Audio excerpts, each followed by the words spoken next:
शिकारपुर की अदालत में जेल जो कैदी फरार थियण बाद 4 अहलकार गिरफ़्तार करे मथन केस दाख़िल किया वियो आहे।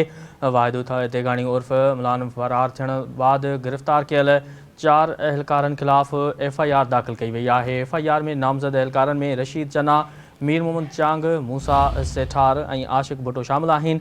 45 केसन में घुरबल वाहिदु तेगाणी सरेंडर पॉलिसी तहत पुलिस वट पेश पियो हो। अवां खे आगाह करे रहिया आहियूं अहम ख़बर के हवाले से त शिकारपुर की अदालत में जेल जो कैदी फरार थियण बाद 4 अहलकार भी गिरफ़्तार करे मथन केस दाख़िल किया वियो आहे।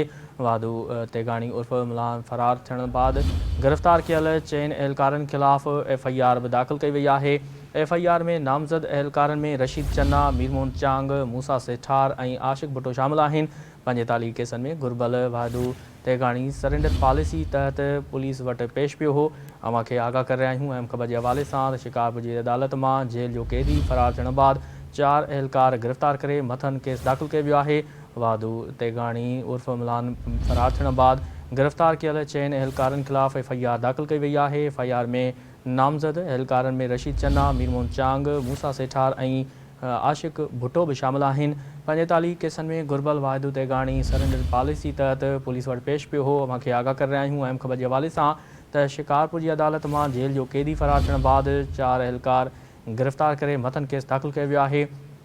वाहिदु तेगाणी उर्फ़ मलान फरार थियण बाद गिरफ़्तार कियल 4 अहलकारन खिलाफ़ FIR दाख़िल कई वई आहे। FIR में नामज़द अहलकारन में रशीद चन्ना, मीर मोहम्मद चांग, मूसा सेठार और आशिक भुट्टो भी शामिल आहिनि। 45 केसन में घुरबल वाहिदु तेगाणी सरेंडर पॉलिसी तहत पुलिस वट पेश पियो हो। अवां खे आगाह करे रहिया आहियूं अहम ख़बर के हवाले से शिकारपुर की अदालत में जेल जो कैदी फरार थियण बाद 4 अहलकार भी गिरफ़्तार करे मथन केस दाख़िल किया वियो आहे।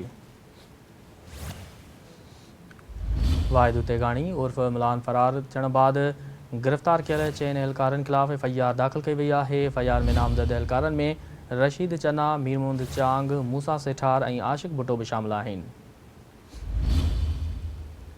45 केसन में घुरबल वाहिदु तेगाणी सरेंडर पॉलिसी तहत पुलिस वट पेश पियो हो। अवां खे आगाह करे रहिया आहियूं शिकारपुर की अदालत में जेल जो कैदी फरार थियण बाद 4 अहलकार भी गिरफ़्तार करे मथन केस दाख़िल किया वियो आहे। वाहिदु तेगाणी उर्फ़ मलान फरार थियण बाद गिरफ़्तार कियल 4 अहलकारन खिलाफ़ FIR दाख़िल कई वई आहे। FIR में नामज़द अहलकारन में रशीद चन्ना, मीर मोहम्मद चांग, मूसा सेठार और आशिक भुट्टो भी शामिल आहिनि। वधिक तफ़सील मालूम कंदासीं। टेलीफोन ते मौजूद है शिकारपुर का सिंधी TV जी रिपोर्टर सारंग बपड़। जी सारंग, केस दाख़िल किया वियो आहे, वधिक तफ़सील हिन वटि आगाह कजो। जी बिल्कुल अब्दुल कयूम अॼु शिकारपुर की अदालत में फरार थींदड़ कैदी वाहिदु तेगाणी खां पोइ पुलिस 4 जवाबदारनि मथां केस दाख़िल कयो आहे। मां तव्हांखे ॿुधाई थो हलां त हिन कैदी खे जेको अॼु शिकारपुर के 3rd एडिशनल सेशन जज वटि पेश कयो वियो हो, जितां हू भॼ वठी फरार थी वियो ऐं उन केस में 4 जवाबदारनि मथां जेको आहे त केस दाख़िल कयो आहे, जंहिंमें अहलकार रशीद चन्ना, मीर मोहम्मद चांग, मूसा सेठार ऐं आशिक भुट्टो शामिल आहिनि। इन मथां न्यू फौजदारी थाणे ते केस दाख़िल कयो आहे, उहो बि सरकारी फरियाद ते। मां तव्हांखे ॿुधाई थो हलां त हीउ जेको वाहिदु तेगाणी हुयो उहो 11 महीना अॻु में पुलिस वटि सरेंडर पॉलिसी तहत पेश थियो हो ऐं अॼु हुनखे नाफरकोट थाणे जे दाख़िल हिकिड़े केस में ॿुधणी हुई 3rd एडिशनल वटि, जितां हू जेको आहे वधि वठी फरार थी वियो ऐं पुलिस हुन केस खे लिकाईंदी रही ऐं जेल इंतज़ामिया पिणु जेको आहे त हिन केस खे लिकाइण जी कोशिशि कई, पर जॾहिं सोशल मीडिया ते इहो वायरल थी वियो तॾहिं जेको आहे त 4 जवाबदारनि मथां ही पुलिस जेको आहे त केस दाख़िल कयो आहे ऐं उहे 4 ॼणा गिरफ़्तार आहिनि। SSP शिकारपुर जो चवणो आहे त जेको बि फर्ज़ में गफ़लत कंदो उन ख़िलाफ़ सख़्त कार्रवाई कई वेंदी। ठीक है सारंग, तफ़सील लाइ वॾी महिरबानी।